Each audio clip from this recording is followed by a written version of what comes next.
मी सर्वप्रथम महानगरपालिकेच्या या महत्वाकांक्षी प्रकल्पाचं उद्घाटन झालं असं या ठिकाणी जाहीर करतो। आणि मगाशी जसं चेतन तुपे पाटील असतील किंवा महापौर असतील यांनी हा इतका मोठा प्रकल्प आज लोकार्पण ज्या प्रकल्पाचं होतंय त्या निमित्तानं आदरणीय अजितदादा असतील, आदरणीय बापट साहेब असतील, या दोन्ही महान नेत्यांची आठवण या ठिकाणी काढली। माझ्यासारखा कार्यकर्ता सुद्धा या दोन्ही नेत्यांच्या मार्गदर्शनामध्ये मी अनेक वर्ष काम केलं आणि त्यामुळे पुण्यातल्या कुठल्या विकास प्रकल्पाचं भूमिपूजन होणं आणि उद्घाटन होणं याला आता अजितदादा नाहीत आणि बापट साहेब नाहीत हे निश्चितपणे मनाला वेदना देणार आहे। आणि आज या दोघांची आठवण या निमित्तानं प्रकर्षानं होते, कारण या शहराच्या विकासामध्ये एक मोठं योगदान या दोघांचंही राहिलं। विशेषतः या पुलाच्या निर्मितीमध्ये सुरुवातीला बापट साहेब पुणे जिल्ह्याचे पालकमंत्री होते आणि त्यानंतरचा सगळा प्रवास माननीय चेतन तुपे पाटील असेल किंवा भीमाले साहेबांनी सांगितला की त्यावेळेला महानगरपालिकेमध्ये आम्ही सगळेच काम करत होतो। मग त्यावेळेला स्थायी समितीचा अध्यक्ष आणि महापौर म्हणून माझ्याकडे जी काही कामाची जबाबदारी असेल त्यावेळेला या पुलाच्या निर्मितीच्या संदर्भात चर्चा सुरू झाली, प्रत्यक्षात काम सुरू झालं आणि अजितदादांच्या काळामध्ये या पुलाच्या पूर्णत्वाचं काम हे अजितदादांच्या मार्गदर्शनाखाली झालं। आणि म्हणून या सगळ्यांनी मिळून केलेला प्रयत्न आहे आणि त्याचा आज आपण पाहतो की हे सगळं समोर असलेलं आपल्याला आज जिवंत चित्र जे उभं राहिलंय हे सर्वांनी मिळून केलेल्या कामाचं एक मला असं वाटतं की चांगलं प्रतीक म्हणून आज या पुलाकडे आपण पाहू शकतो। आणि म्हणून मी सगळ्या नेत्यांना, सगळ्या पदाधिकाऱ्यांना, माझ्या सर्व सहकार्यांना मी मनापासून धन्यवाद देईन की इतका चांगला प्रकल्प जे खरं तर अनेक वर्षानुवर्ष ज्याची खरं तर आवश्यकता होती आणि या आमच्या भागातील नागरिकांना निश्चितपणे एक वाहतुकीच्या कोंडीतून, वाहतुकीपासून एक मुक्तता आता या निमित्ताने निश्चित मिळेल। इकडे मुंडवा असेल, केशवनगर असेल, इकडे खराडी, चंदननगर या सगळ्या भागाला, या सगळ्या परिसराला जोडणारा हा पूल मला वाटतं की आता चांगल्या प्रकारची सेवा या निमित्ताने देता येईल। एकूण जवळपास 400 मीटरची लांबी, पुलाची 253 मीटरची लांबी असलेला हा पूल 27-23 कोटी रुपये महानगरपालिकेच्या माध्यमातून या ठिकाणी खर्च होऊन हा पूल आज उभा राहिलाय। त्यामुळे निश्चितपणे नागरिकांना दिलासा तर आपल्याला मिळणारच आहे आणि त्याच्यातनं आपला वेळही वाचेल, प्रदूषणही कमी होईल, वाहतुकीची कोंडी कमी होईल। परंतु महानगरपालिकेच्या महापौर इथं आहेत, अतिरिक्त आयुक्त इथं आहेत, सगळे पदाधिकारी, माझं आपल्यालाही सांगणं की आल्यानंतर अनेक नागरिकांनी या ठिकाणी काही भावना व्यक्त केल्या की पूल तर झाला पण पुलाला जोडणारे रस्ते आणि त्या ठिकाणी होणाऱ्या वाहतुकीची कोंडीवरती मात्र आपल्याला उपाय करावा लागेल। तो मात्र आपल्याला निश्चितपणे या ठिकाणी आपण त्याचा अभ्यास केला पाहिजे। या पुलाला मिळणारे सगळे केशवनगर, मुंडवा या भागात आलेले रस्ते असतील, इकडनं अडचण नाही, पण या भागात आलेल्या सगळ्या रस्त्यांचं रुंदीकरण हे पुढच्या काळामध्ये कसं करता येईल, भूसंपादन कसं करता येईल याचा विचार महानगरपालिकेने, महापौर आपल्या नेतृत्वाखाली करावा असं मला वाटतं आणि त्यासाठी आपण प्रयत्न तर खऱ्या अर्थाने या पुलाचा चांगला उपयोग होईल, पुलाचा काहीतरी वापर चांगला होईल। तर नागरिकांना जर ते योग्य ठिकाणी, योग्य वेळेला, योग्य पद्धतीने वापरायला नाही मिळाला तर मग इतका खर्च करून, इतकं काम करून सुद्धा त्याचा खऱ्या अर्थानं उपयोग होणार नाही। आणि म्हणून खूप चांगल्या पद्धतीनं या पुलाची रचना झालीये, पुलाचं काम झालंय आणि म्हणून आता पुण्याच्या या दोन्ही बाजूला निश्चितपणे या पुलाचा उपयोग नागरिकांना होईल। मित्रांनो, आपण पाहिलं की पुणे आपलं आता पहिल्यासारखं पुणे राहिलं नाही। आता हे काही पुणे उपनगर आणि शहर अशा वेगळ्या भाषेत बोलण्याची काही आवश्यकताच आता राहिली नाही। आपण शेवटी एक आहोत, एक पुणे शहर म्हणून जेव्हा आपण विचार करतो तेव्हा मागच्या काळामध्ये खूप कमी दिवसामध्ये वेगानं वाढलेलं शहर म्हणजे पुणे शहर आहे। आपण जर पाहिलं तर मुंबईपेक्षा सुद्धा भौगोलिक दृष्ट्या आता पुणे आपलं मोठं झालं, 518 स्क्वेअर किलोमीटर इतका मोठा विस्तार आपल्या पुण्याचा झाला।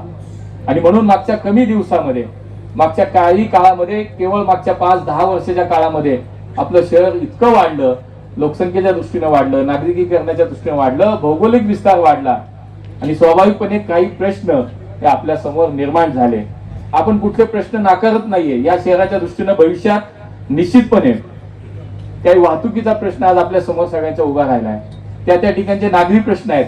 आज इथेही काही मला वाटतं की आपल्या केशवनगर आणि या भागातील नागरिक काही निवेदन घेऊन त्यांनाही भेटणार आहे जाताना। निश्चितपणे चेतन तुपे पाटील म्हणाले तसं कुठल्याही पद्धतीचा दुजाभाव हा उपनगर आणि शहर हा कुठलेही केला जात नाही आणि त्यामुळे पुढच्या काळामध्ये या भागातल्या नागरिक समस्या सोडवण्यासाठी महानगरपालिकेच्या माध्यमातून कुठल्याही प्रकारची या ठिकाणी निश्चितपणे कुठली कमतरता राहणार नाही हा विश्वास मी या ठिकाणी महानगरपालिकेच्या माध्यमातून आपल्या सगळ्यांना देतो। आणि त्यामुळे हे पुणे आपलं शहर वाढलं. एकेकाळचं पेठांमधलं शहर असलेलं, सायकलीचं शहर असलेलं आज आपण पाहतो वाढलं. तिकडे हिंजवडी असेल, बानेर असेल, इकडे वाघोली, खराडी, हडपसर, तिरकटवाडी, उंटरी, चाकण, तळेगाव, इतका मोठा विस्तार या शहराचा आपला झाला.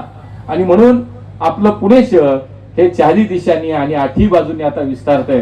आणि म्हणून आपल्या शहरामध्ये जसं आपण म्हणतो की पुणे हे, मुंबई ही स्वप्नांची नगरी आहे, तशी पुणे ही उद्योगाची नगरी आहे. पुणे ही आज संधीची नगरी आहे. भविष्यामध्ये इथं संधी मिळेल. शिक्षणासाठी इथं बाहेरनं लोक येतात, व्यवसायासाठी येतात, नोकरीसाठी येतात आणि ते पुणेकर झालेले आहेत आणि ते पुणेकर होतात. निश्चितपणे आम्हाला त्याच्याबद्दल काय ना, आपल्याला अभिमान आहे, आपण सगळे एक आहोत. आणि म्हणून या मागच्या काळामध्ये लोकसंख्या वाढली. बघा दिवाळीमध्ये आपण पाहतो कुठंतरी सोशल मीडियाला रील पडतात की पुण्याचं पुणे कुठं, तर दिवाळीमध्ये रील पाहतो आपण कधीतरी, दिवाळीच्या काळातलं पुण्याचं चित्र. पण आता बदललं पुणे. त्यामुळे बदलत्या पुण्यावर आम्ही सगळ्यांनी सुद्धा, लोकप्रतिनिधी, आमची जबाबदारी आता आहे की बदलत्या पुण्यावर आम्ही सुद्धा सगळ्यांनी आता काम केलं पाहिजे.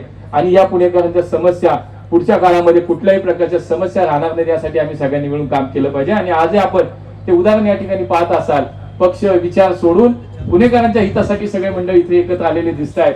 हे खरं पुण्याचं आपलं वैशिष्ट्य आहे. आणि म्हणून पुणे हे संधीचं शहर आहे. पुण्यामध्ये निश्चितपणे संधी उपलब्ध आहेत आणि म्हणून पुण्याचा विस्तार वाढत चाललाय, पुण्याची लोकसंख्या वाढत चालली. परंतु त्या दृष्टीनं आज आम्ही महानगरपालिकेतले कारभारी म्हणून असेल, या शहराचा खासदार म्हणून असेल, इथले आमदार म्हणून चेतन पाटील असतील, आमची जबाबदारी आता ही वाढते की कमी वेळामध्ये आम्ही वाढलो, विस्तार वाढला. म्हणून आमच्या समोर दोन आव्हानं नक्की आहेत. एक तर मागचा बॅकलॉग भरून काढणं आहे आणि पुढच्या 25-50 वर्षाचा पुण्याचा विचार आम्हाला करायचा आहे. आणि म्हणून दुहेरी पद्धतीने या ठिकाणी दोन्ही आघाडीवरती आम्हाला काम करावं लागेल. खरं तर मला आता मागच्या राजकारणात जायचं नाही किंवा काढायचं नाही, पण आजच्या ज्या पुण्याची आमची काही प्रश्न निर्माण झाले हे 25-50 वर्षापूर्वी लक्षात आले नसावेत कदाचित, आणि म्हणून आज ही स्थिती निर्माण झाली. पण आम्ही कुणाला दोष देणार नाही. म्हणून मी म्हणालो की मागचे काही बॅकलॉग आहेत आम्हाला तो भरून काढायचा आहे आणि पुढच्या 50 वर्षाचा पुण्याचा विचार करून आम्हाला आता काम करायचंय. आणि म्हणून पुणे आज देशामध्ये आपण जर पाहिलं तर मोस्ट लिव्हेबल सिटी म्हणून आज आपल्या पुण्याचं नाव घेतलं जातं. राहण्यासाठीचं सर्वोत्तम शहर आज पुणे आपलं, हे माहिती आहे आपल्याला. आणि म्हणून पुढच्या काळात हीच ओळख आम्हाला कायम ठेवायची आहे. देशातलं सर्वात फास्ट ग्रोविंग सिटी म्हणून आपल्या शहराची आज ओळख आहे. आजची पुण्याची ओळख म्हणजे ऑक्सफोर्ड ऑफ द ईस्ट आहे. आज आयटी हब पुण्यात आहे, ऑटोमोबाईल कॅपिटल पुण्याला म्हटलं जातं, स्टार्टअप इनोव्हेशन हब पुण्याला म्हटलं जातं. असे अनेक विशेषणे आपल्या पुण्याला लावली जातात. आणि म्हणून आता आमची सगळ्यांची जबाबदारी, नागरिक असतील, लोकप्रतिनिधी असेल, आपल्या सगळ्यांची जबाबदारी आता निश्चितपणे वाढली आहे की ह्याच पुण्याची ओळख आम्हाला ही कायम ठेवायची आहे. आज आम्ही जर पाहिलं पुणे शहर संपूर्ण पाहिलं 60-70 लाखाच्या पुढे लोकसंख्या आमची झाली आणि 2000च्या आसपास या शहराची लोकसंख्या फक्त 20 ते 25 लाख होती. म्हणजे विचार करा की मागच्या 22-24 वर्षात या पुणे शहराची लोकसंख्या 50 लाखापेक्षा अधिक वाढली. आणि म्हणून आज आपल्या समोरची आव्हानं निश्चितपणे वाढली आहेत, आपल्या समोरचं काम निश्चितपणे वाढलेलं आहे. आणि म्हणून तुम्ही ज्या विश्वासानं आम्हाला सगळ्यांना काम करण्याची संधी दिली आहे, जी जबाबदारी आम्हाला दिली आहे, आपल्याला आम्ही विश्वासानं सांगतो की हा विश्वास सार्थ ठरवण्याचं काम निश्चितपणे आम्ही लोकप्रतिनिधी असू किंवा आपली पुणे महानगरपालिका असेल, निश्चितपणे आपल्या या सगळ्या याच्या विश्वासाला पात्र ठरवण्याचं काम पुढच्या काळामध्ये निश्चितपणे आम्ही करू. आणि म्हणून आज आपण हे सगळं करत असताना नव्यानं अनेक पूल होत आहेत, अनेक भुयारी मार्ग होत आहेत. 2017ला ज्या वेळेला महानगरपालिकेमध्ये सत्ता भारतीय जनता पार्टीची आली, आमचे सहकारी आम्ही सगळे एकत्र काम करतो. त्यानंतर या पुण्याचं आपण जर पाहिलं असतं अनेक महत्वाकांक्षी योजना आल्या, आमचे नद्यांचे प्रकल्प आले, मेट्रो. पुणेकर एकेकाळी म्हणत होते पुण्याच्या नागरिकाला कधी मेट्रो स्वप्नात तरी बघायला मिळणार आहे का, पण आमचा पुणेकर आज मेट्रोत बसायला लागला. 35 किलोमीटरचे मेट्रो मार्ग पुण्यात सुरू झाले. पुढच्या काळामध्ये एकूण मेट्रोचे विस्तार पाहता 150 किलोमीटर मेट्रोचे मार्ग पुढच्या काळात आपल्या या शहरात पूर्ण होणार आहेत. आमची सार्वजनिक वाहतूक व्यवस्था आम्हाला सक्षम करायची आहे आणि याच्यामध्ये 1000 नव्याने ई बसेस आता आपल्याला केंद्र सरकारनं मंजूर केल्यात.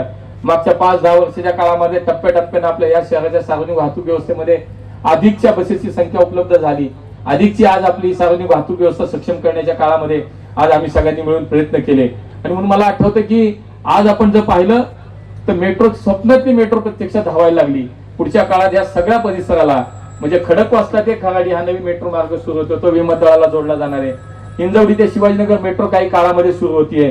आता मी उल्लेख केला ते खडकवासला खराडी ते आपल्याला विमानतळापर्यंत न्यायची. न स्टॉप आरजे माणिकबाग ही नवीन मेट्रो सुरू होतीये. असे असंख्य मेट्रो मार्ग पुढच्या काळामध्ये सुरू होतीये. आणि बघा एकेकाळी स्वप्नात असलेली मेट्रो पुणेकरांची आज मागच्या एका महिन्याचं जर उदाहरण पाहिलं तर जून महिन्यात पुणेकरांनी मेट्रोनी प्रवास केलेली जी संख्या आहे 55 लाख पुणेकरांनी मेट्रोनी एका महिन्यात प्रवास केला. आज जवळपास जुलै मधला हा आकडा 65 लाख आहे. आणि म्हणून आम्हाला ही व्यवस्था वाढवायची आहे. हे नेटवर्क पुढच्या काळात वाढवायचं आहे. त्यासाठी आम्ही सगळेजण कटिबद्ध आहोत. आणि म्हणून केवळ मेट्रो वाढणं, मेट्रोचा विस्तार वाढवणं, बसेसची संख्या वाढवणं याच्या बरोबरच आपले मुख्यमंत्री माननीय देवेंद्रजींनी एक संकल्प केला आणि तो विचार कदाचित आपल्या सगळ्यांपर्यंत पोहोचलाही असेल की पुण्याच्या वाहतुकीच्या प्रश्नासंदर्भात आता आम्हाला सगळ्यांना काम करायचंय. पुण्याची वाहतुकीची समस्या आमच्या सगळ्यांसाठी प्राधान्याचा प्रश्न आहे आता.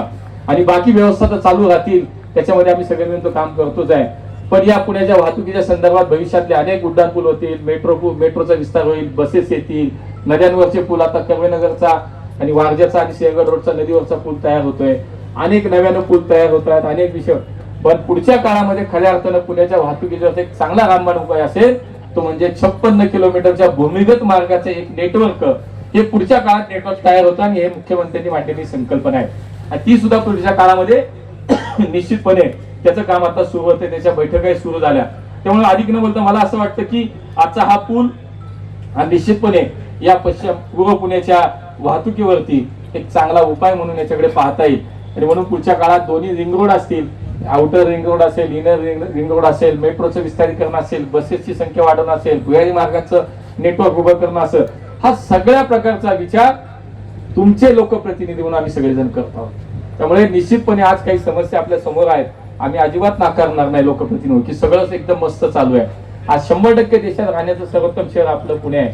पण भविष्यामध्ये हे असंच ठेवायचं असेल, इथल्या नागरिक सुविधा आणि नागरिक सगळ्या ज्या काही अडचणी आहेत त्या जर दूर करायच्या असतील तर हे काम आमचं सगळ्यांचं आहे आणि ते आम्ही स्वीकारलेले, तुम्ही आम्हाला दिलेले आहे. त्यामुळे त्याच्यामध्ये निश्चित पुढच्या काळामध्ये या शहरातली सगळी मोबिलिटी, चांगली कनेक्टिव्हिटी, उत्तम शिक्षण, गुंतवणूक, रोजगार, तंत्रज्ञान या सगळ्यासाठी आपलं पुणे अत्यंत सक्षम आहे. आता ही इच्छाशक्ती आहे ती फक्त लोकप्रतिनिधी त्याला नागरिकांची साथ. आणि निश्चितपणे मला विश्वास आहे की नागरिक हे नेहमीच विकासाबरोबर आपण विकासाबरोबर आपण आहात, कामाबरोबर आपण आहात. आणि त्यामुळे काम केलेल्याच्या लोकप्रतिनिधीवर, कार्यकर्त्याबरोबर आणि पक्षासोबत आपण कायम उभे राहिलात.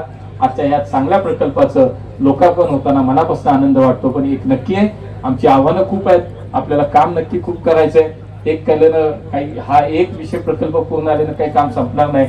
चेतन पाटलांनी अनेक पुढच्या कामांची सुद्धा रूपरेषा या ठिकाणी सांगितली. अनेक भूमिपूजन होत आहेत, अनेक उद्घाटन होत आहेत. त्याच्या मागचा उद्देश एकच आहे, आमच्या पुणेकरांचं जीवन हे सुखकर झालं पाहिजे. त्याला नागरिक समस्यांचा ताण त्याच्यावरती आला नाही पाहिजे. त्याला ह्या सगळ्या नागरिक समस्यांवरती मात करण्यासाठी म्हणून एक चांगली व्यवस्था महानगरपालिका असेल, राज्य सरकार असेल, केंद्र सरकार असेल, आम्ही आता कुठली तक्रार देणार नाही, कारण सगळीकडे आम्हीच आहोत आणि तुम्ही आम्हाला बसवलंय. त्यामुळे महानगरपालिका असेल, राज्य सरकार असेल, केंद्र सरकार असेल, सगळे प्रतिनिधी हे तुम्ही निवडून दिलेले आहेत. त्यामुळे तुम्ही आमच्याकडनं अपेक्षा व्यक्त करणं कुठलीही चुकीची, मला वाटतं चुकीचं नाही. आणि त्यामुळे ज्या ज्या अपेक्षा नागरिकांच्या असतील, या पुण्याच्या भविष्याच्या संदर्भात असतील, पुण्याच्या विकासाच्या संदर्भात असतील, पुण्याच्या नागरी प्रश्नाच्या संदर्भात असतील, आम्ही कायम आपल्या सोबत आहोत. एवढंच या निमित्ताने निश्चितपणे आपल्याला सांगतो. पुन्हा एकदा आजच्या या चांगल्या प्रकल्पाचं लोकार्पण झालं त्याबद्दल समस्त आमच्या मुंडवा, केशवनगर, खराडी, चंदननगर, वाघोली या समस्त परिसरातील नागरिकांना मनापासून शुभेच्छा देतो. आपल्या सगळ्यांचं अभिनंदन करतो. महानगरपालिकेने चांगला प्रकल्प केला. महानगरपालिकेचे आयुक्त इथे नाही आले तरी अभिनंदन करतो, नाही आले तरी अभिनंदन करतो. आणि बाकी आमचे सगळे या पुलाच्या कामासाठी ज्यांनी ज्यांनी काम केलं ते आमचे सर्व अभियंते असतील, प्रकल्प, पथ, विद्युत, सर्व अधिकारी, या सर्व मंडळींचं सुद्धा आपण धन्यवाद दिले पाहिजे. रात्रंदिवस ही मंडळी काम करतात, त्यांनाही धन्यवाद देऊ. खूप खूप धन्यवाद. जय हिंद, जय महाराष्ट्र.